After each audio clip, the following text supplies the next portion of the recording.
All right, welcome back. Episode 51 of the Young Old Heads podcast. I'm your host, Tommy, aka TV Sports Guys, and I'm here with my good friend and co-host, Jimmy Butler. Jimmy Butler, how are you doing? It utterly pains me that you're attributing that Sapphire Chrome update Topps Mini edition of Jimmy Butler to me when he is scorching my New York Knicks. This is not a sports analysis podcast, and I'm very anti-tribalism and consumerism, but that hits me in my wee little heart just a little bit too strong.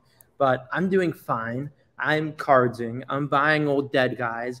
I am loving cardboard, and my co-host Tommy Vaughn on the greatest podcast in the world. The greatest podcast. I introduced you that way, Max, because you have recently moved locations and are now recording down a little bit farther south, correct?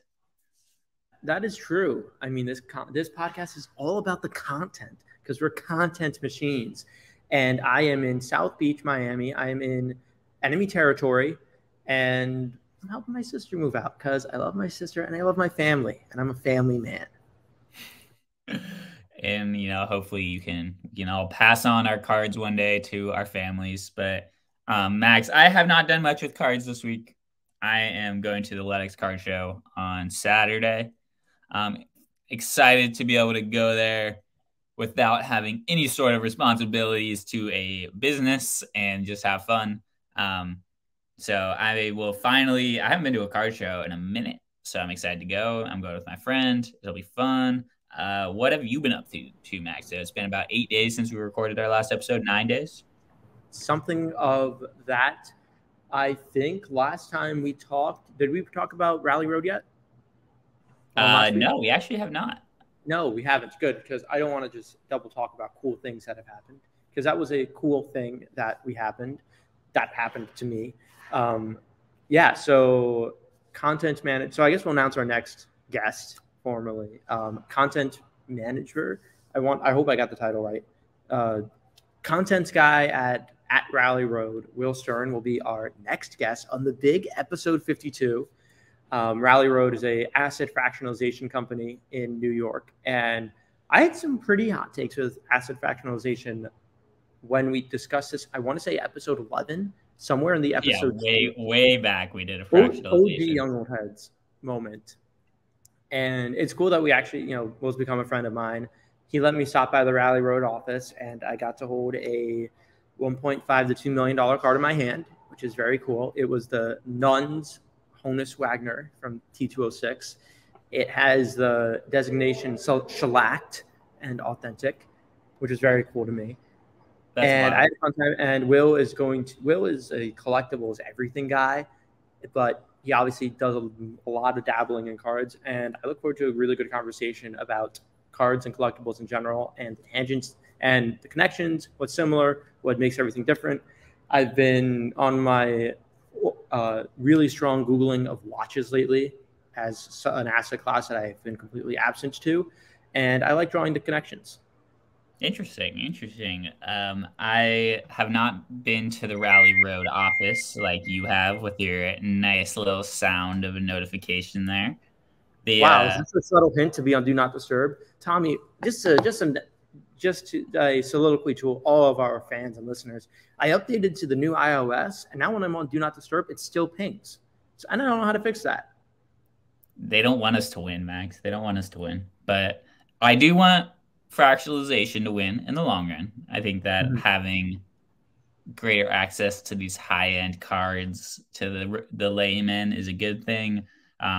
Will made an impassioned argument to me, not impassioned really, but he made his argument to me to download the app, which I did not end up doing because I'm not interested in fractionalization as a card collector. So, I mean, personally and intellectually speaking, I find it quite interesting. But I'm interested to have Will on. I think the Hardcore Card Podcast, and we will entertain any intellectual idea that has to do with cardboard or cardboard derivatives, even if they don't even interest us. And everything is a cardboard derivative, I would argue.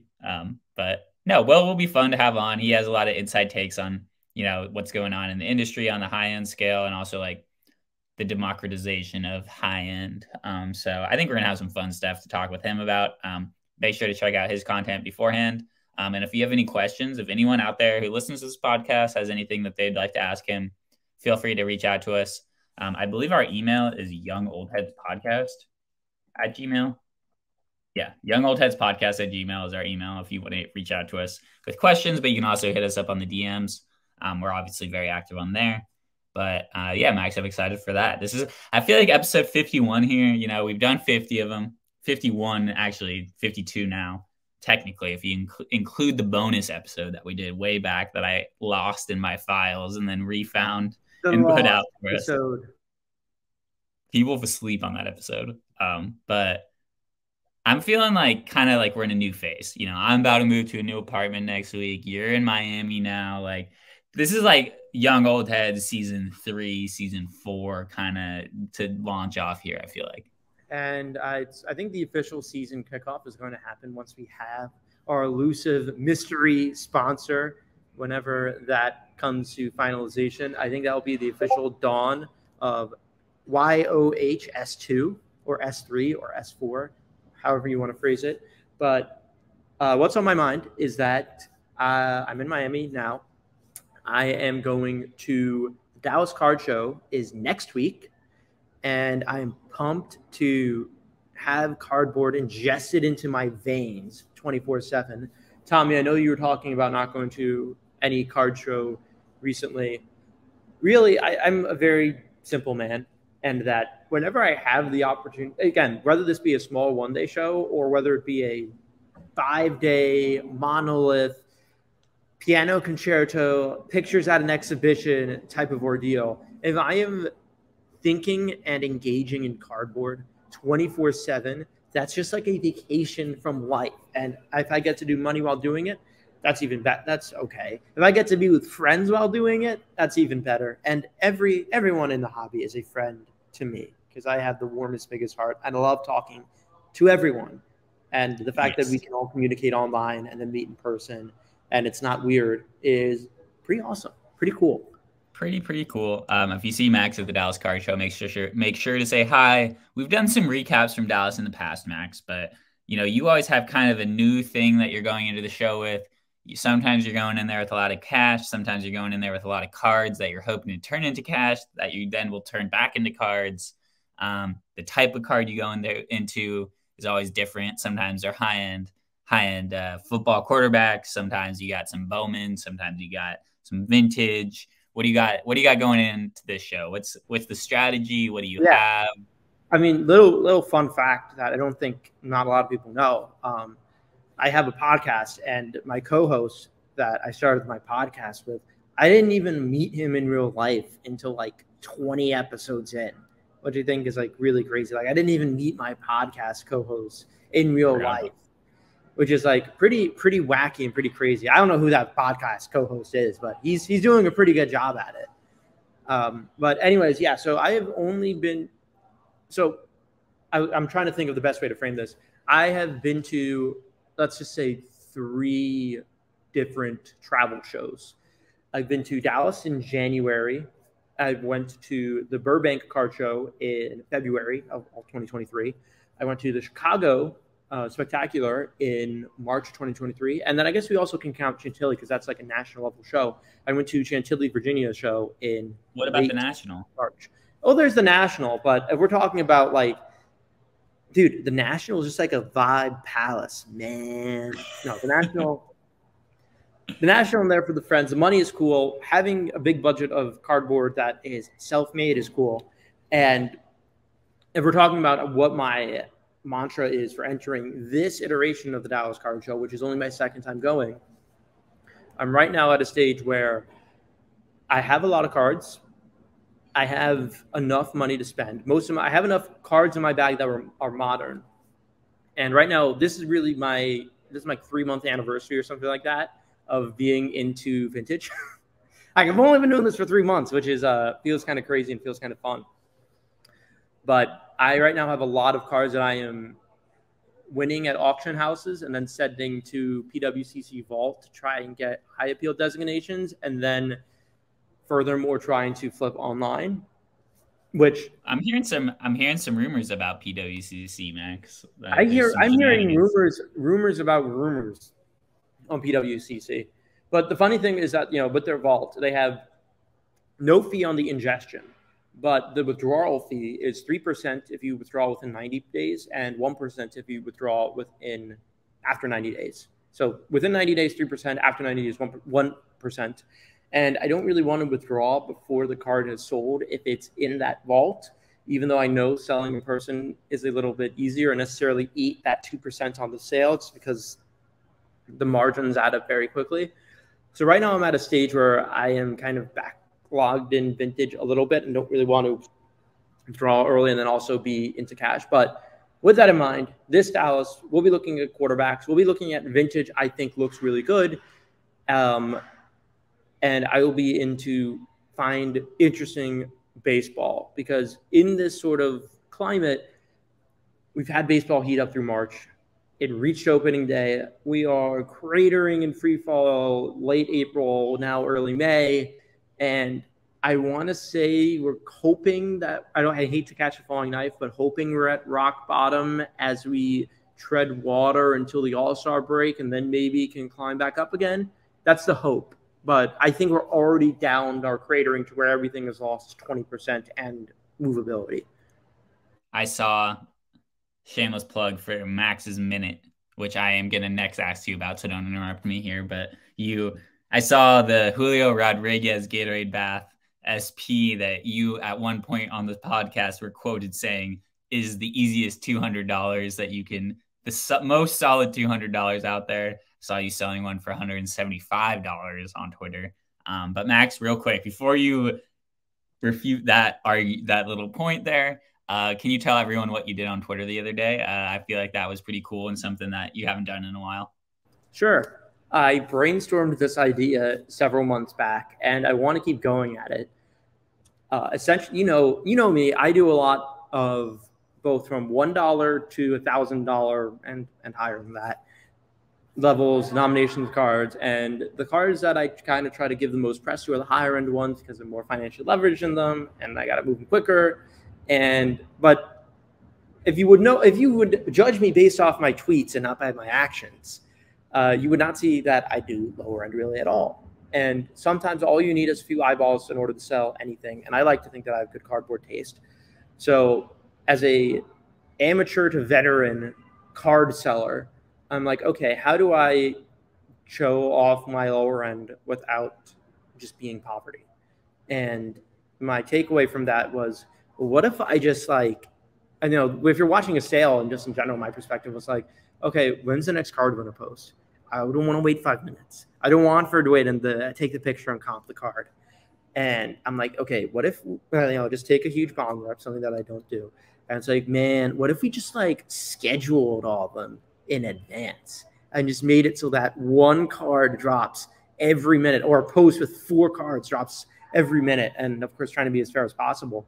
And I'm like, okay, that way anyone who wants all that can just get that neurotransmitter rush of seeing all relatively cool cards. Coolest card that I thought from that sale that I posted was a Tony Cingrani auto, red out of 5, second year, for $10. I saw a random ass printing plate you were selling for $5. Emilio Bonifacio printing plate, one of one for $20, still available by the way. And I'm like, because no one likes the super boring cards that are Dustin Poirier pink ice parallel for $15. It's that's kind of cool, but that's not really. Or Minnesota Twins green ice for $3. I'm like, okay, that is a little cool. For green ice for $3, that's not that bad. A 1 out of 300 pack hit for $3, that's a little cool. And I'm like, okay, well, in isolation, putting the cards, they don't really get much eyes. If I just truncate it all in half an hour or an hour, I don't know if I have another hour in me, just because that took an hour to schedule. That was a lot to schedule. And I'm like, half an hour, and I'm like, shit, am I just finding cards to bullshit? But I deal with a lot of bulk. It's going to be my way of getting more highs to the lower end eBay cards, and also the cards that people I think find cool and have a little bit of a structured sale. And my goal is either once every Sunday or once every 2 Sundays, just to make sure that I don't get stale and I'm just repeating the same inventory. and etc. But that's how the genesis of the Max's Minute occurred. Nice. Well, I know that we talked a little bit with Mitch, just kind of a little bit about like the activity on Twitter and other social media right now with sales. A lot more sellers than there are buyers, but I also think that like part of selling on social media, and this is something, it's not like something we haven't talked about before necessarily, but I think has evolved over time and is worth like continuing to bring up, which is like how to sell on social media is kind of an art, more so than even eBay or anything else. And we've talked about eBay listings and stuff like that, but you really have to get hype. I think, having some sort of name for your sale or like a lot of like headway on like when the sale is going to happen is important. And the consistency. I know I got addicted to buying cards not addicted, but like I started buying cards off stack sales where I was like refreshing the timeline all the time, trying to be the first one. And there's a lot more competition back then in 2020 and whatever. But I'm interested, Max, to hear kind of what the results of the sale were. Like how were you surprised by the amount of buyers, disappointed by the amount of buyers? I know you said you want to do it again, so it seems like it was a success. It was a mixed bag. I want to say I had like $100 to $150 worth of sales, which on one standpoint really isn't that much. But with the perspective of these were cards that were listed and not selling and not really moving, I view that with a more positive framework, especially given that that was the first sale. Again, I had that. It's a really cool piece, in my opinion, and I don't need to hype it up because I already sold it. So I'm not just gassing it up. I think it's a really cool card. I think I only made like $2 to $5 on it. The Tony Cingrani. Tommy, you're muted.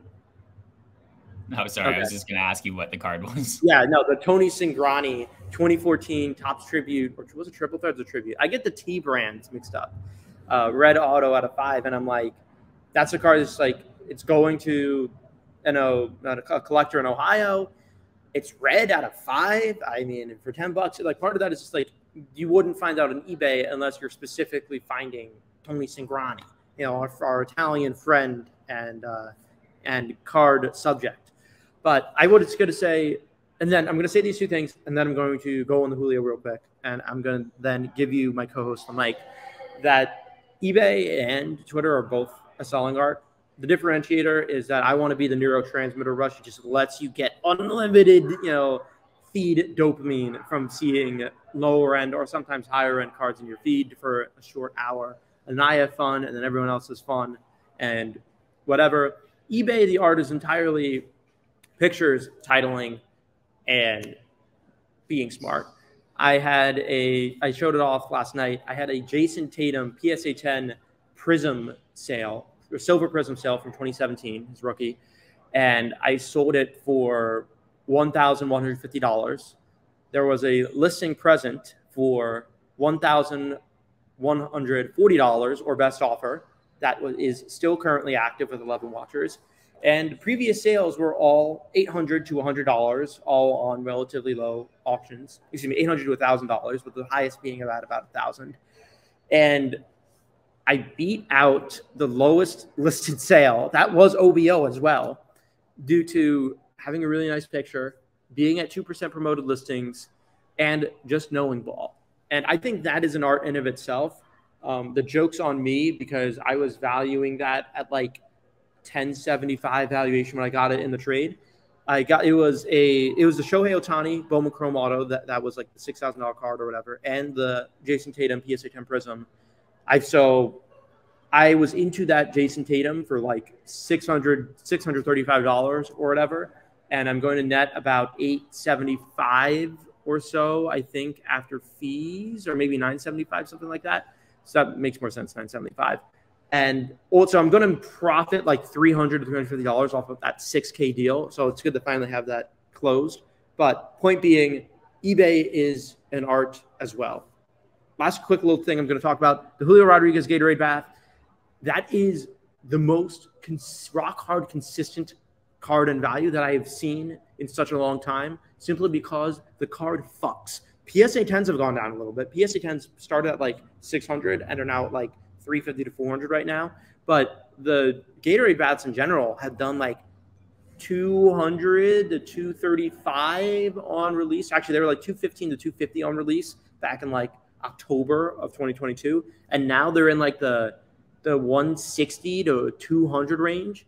So when you're looking at like that, really hyped, borderline iconic card, I guess no one cares about it but me, but I think it's a really aesthetic, good-looking card, has dropped like $20 since release.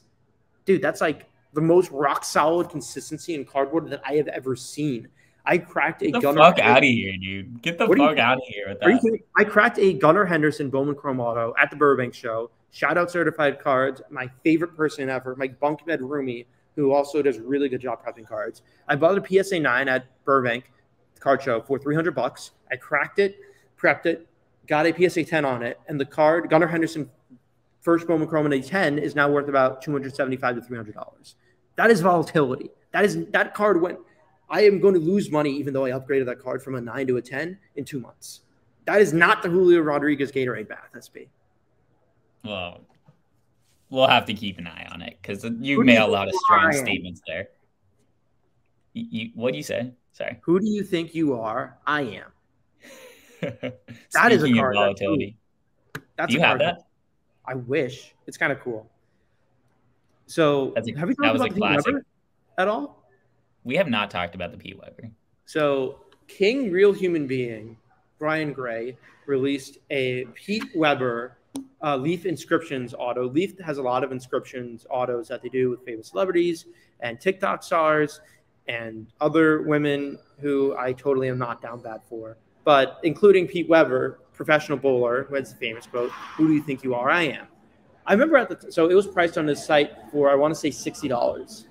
And I remember I knew about the drop at the time. I did some digging, and I'm like, okay, his pack pulled autos are like $40 to $50. I don't think I really want to spend $60 on it, even though it is a cool piece. And then, Tom, you can do the rest. Yeah, I'll do the little bit here. So obviously, Brian Gray is one of Max's favorite people in the hobby, and I think, there's been a lot of controversy with him over the years in terms of, I know originally he did like a Harambe card. They did the COVID-19 molecule card that got a lot of hate. And like, I think he tries to be edgy sometimes to a fault. This idea is one of his best ideas. He got an inscription auto of Pete Weber saying, "Who do you think you are? I am." The iconic video that I'm sure everyone has seen. And I know it's up to like $400, Max. Just give me a thumbs up if that's accurate. 400. When I checked last, it was like, sorry, not thumbs upping, am interjecting. I want to say it was like 250 to 300, but I could be wrong. Okay. So that's an easy money. Oh, I actually have an amazing anecdote for you after this as well that you have no idea about. That I totally just remembered, and this idea just brought it up back to me. So that's a cool one. Very rarely do Leaf cards go up in value that much right after release like this. I think that this is probably going to lead to a lot more of these inscriptions. I would not buy one at this price personally. I think they'll probably make a lot more of them in the long run. Pete Weber is not someone I imagine is like sitting in his house totally fine. Like, I'm sure he's down to like get paid to do more autographs, and we'll do more of them. But Max, real quick, this is crazy. I totally forgot about this, and you're going to love it. So way back last year, I think it was like April of 2022, I was sitting in the Ludex headquarters, and my coworker Matt comes up to me, and he's like, "Tommy, I know you love the weird political stuff. Check this out."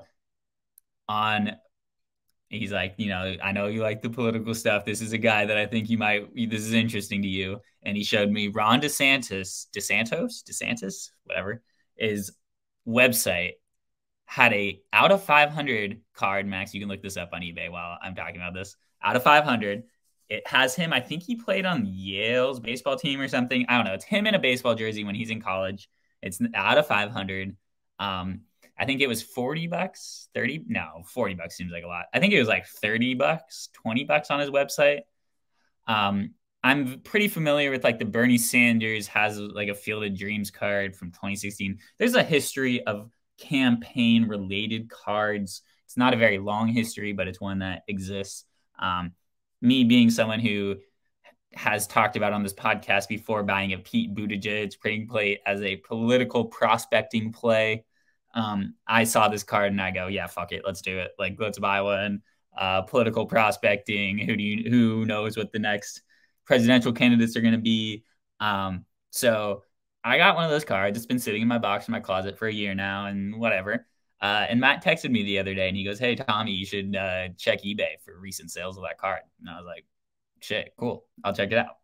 And I checked eBay, and it looks like some have sold. I did not check 130 point to see what they actually sold for. So these were best offers accepted, but the listing prices were pretty high. So Max, maybe you can, I can figure this out too, but I think the recent sales are around $250 for this card.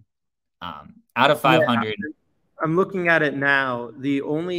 Or maybe I'm looking at it right now. I see the person with 76 out of 500 is asking 1,500 OBO, and he has 3 others available.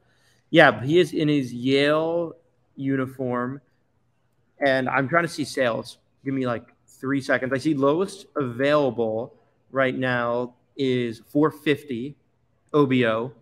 And I see it. I got sales. So and for sales, I see $300 and $150 for the last 2 sales. I see 3 sales. I see one from April 6th. Yeah, I think the April 6th is 400, and then the $300 sale just didn't happen because it was relisted, and then it's 400. Damn. So this card has whatever X'd itself here in the last little bit. So I think with the new election cycle coming up, this is something to keep an eye on. This is a card that was, as we talk about, Max, created kind of before this Ron was going to be like potentially Trump's, main competitor. I mean, if you were super into politics, you probably would have predicted that, but you can see that there might be some skin in the game. Here. Oh, no, sorry. I thought you were slighting at me. No sliding, but I actually had a fun anecdote. I came into this episode not thinking I had any fun anecdotes for you, Max, but of course one comes to me because of something you brought up. Every kiss begins with K, and you started this podcast off with a Jimmy Butler opposing enemy territory player bad moment, and you made me tribalistically defend my ground. And that's how this podcast was born. Real quick, Max, before I shut us down here, this is a total change of topic, but I'm really surprised by the lack of volatility in the NBA market this postseason. I feel like it might be because there's not a clear favorite, but like there's really no love being given to anyone who's popping off. Like, I guess Jimmy Butler, like people have seen this before, and they're not like, he's not making a play to become the greatest of all time or anything. Like, I think whoever likes Jimmy Butler likes Jimmy Butler. No one really thinks that there's. Are you really saying this about Michael Jordan's son? Timothy Butler. The crazy YouTube conspiracy videos. But no, I don't like to speculate. No one was ever going to say this will definitely happen. This sale will definitely happen. It's like the Justin Herbert, Luka Doncic effect, where you can be the most talented player or be told that you're the most talented player in the world, but no one actually matters about the championships and the rings and everything like that. Tommy, non-sports analysis moment, but who do you think should have won MVP? Jokic. Just say Jokic? Okay, I was Jokic as well. Jokic, having the discussion he already has 2 MVPs, being in the discussion for a third, and his cards haven't gone up. His cards went up a little bit in December and January when people thought that he could win MVP, but even with another top 2 MVP finish, and his Nuggets right now, well, they were steamrolling the Phoenix Suns, but now they aren't. It's a 2-2 series as of recording, but not a sports analysis podcast. Durant cards aren't hot. Jokic cards aren't hot. Jordan Poole cards aren't hot. The true leader of the Dubs. LeBron cards aren't hot. No players' cards are hot. I don't know if that's an NBA thing. I don't know if that's a lot of international money leaving cards in general, and therefore basketball is colder in quotes than football. Football, you get the sheer every week degeneracy of, oh, good game for Tua, his card's triple. Oh, he's out with a concussion. Okay, goodbye investment. And yeah, I think gambling has that immediate need and instant gratification, and that is not there with basketball. That coupled with a lot of money leaving cards and a lot of that money being already lost on basketball, with some of that being international money as well. That's how we get basketball to overall be colder. Yeah, and Maybe. I don't know. This is a podcast, man. Yeah, we can say whatever the fuck we want on here. And I don't know. I saw like when compared to like watching the NBA in the bubble when prices were wildly fluctuating game to game, it just is a little less exciting to not see these crazy sales of cards. I feel like there hasn't been like someone's cards go for crazy prices in a while. And even if Jokic wins, it's like, would you rather have a Tim Duncan card or a Jokic card? I'm going to be honest, again, as my bias Wake Forest alum status with Tim Duncan, I kind of would rather have the Jokic card because Jokic is kind of nice with it. Dude, he can pass so good. Yeah, that's fair. That's fair. Not a sports analysis podcast, but not a sports analysis podcast. Just a love of cardboard podcast. Yeah, exactly. But I just wanted to throw that idea out there because that was kind of sitting with me. Card you bought? Yeah, real quick. I'm cutting us off at 35 minutes. Hard 35-minute cut this week. I bought here. I'll let you guess this price of what I got this for. Okay, I love this. 2015 Topps Series 2, card number 521. Nick Castellanos, legend. Gold Cup, black parallel out of 64. What do you think I got this for? I'm using my noggin, and I'm thinking for this. I'm going to say $15. $3.49 plus $1 shipping. Oh, that's disgusting. That's gross. So I'm hyped about that. That's coming in. That's coming in for the Gold Cup binder. How is the Gold Cup binder doing overall? Dude, unreal. I'm hyped. I'm moving into my new place next week, so in terms of what I'll be thinking about in cards is displaying, and I'll probably talk about this next week or the week after, which is like figuring out cool ways of displaying cards that isn't overwhelming. I find a lot of the displays that I see online to be kind of a lot, like 50 cards in one display sort of things that all kind of look different. Like if I want to display cards in a way that other people find cool that aren't into cards, I need to find like a cool aesthetic way of doing it where like there's a theme and it looks visually appealing. It doesn't look like you just like did a coloring book as a child and chosen random markers and random crayons to color in each square and you turn into like a crazy hodgepodge of whatever. That's what I kind of not to hate on anybody's display, but like that's not really what I'm trying to go for. That's what I hate about vaulting cards is that I can't show them. I can't enjoy it. I can hold my thank you card in my hand. Actually, the other night, I almost I had my thank you card. I'm not joking. I had my Ty Cobb red at my bedside, and I went to like go grab my phone, and I almost like pushed the slab off of the desk. Don't worry. I treat all my cards with respect and care. It's just something I love this card so much that I keep it very close. And I look at it before bed, and I'm like, wow, I'm so lucky. It's like me with like a girlfriend. It's like, wow, I'm so lucky to have you in my life. Except it's my Ty Cobb red Tolstoy PSA 1.5 that's creased in with poop stains. Just as beautiful as any girlfriend you could have, Max. I mean, I'm pretty handsome. I'm not gonna lie, but that's going to be the second fight of the week. Cards that I'm buying. Cards, yeah. So I hate saying this because it is the most underrated place to buy right now, especially for or really only for vintage, but Heritage has weekly auctions. It's mostly pre-war and 50s and 60s and that stuff. There's like no modern. Don't do it ever. But I bought two Jackie Robinsons and one Willie Mays that were pretty cool. I usually don't end up winning any of Heritage's weekly auctions.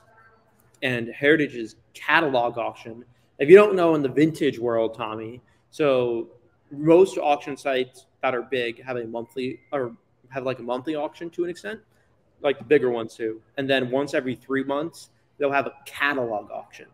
And that's just like massive. It's like once every 3 months. And it's called catalog auction because they send a catalog to your house and then you get to see everything that's available.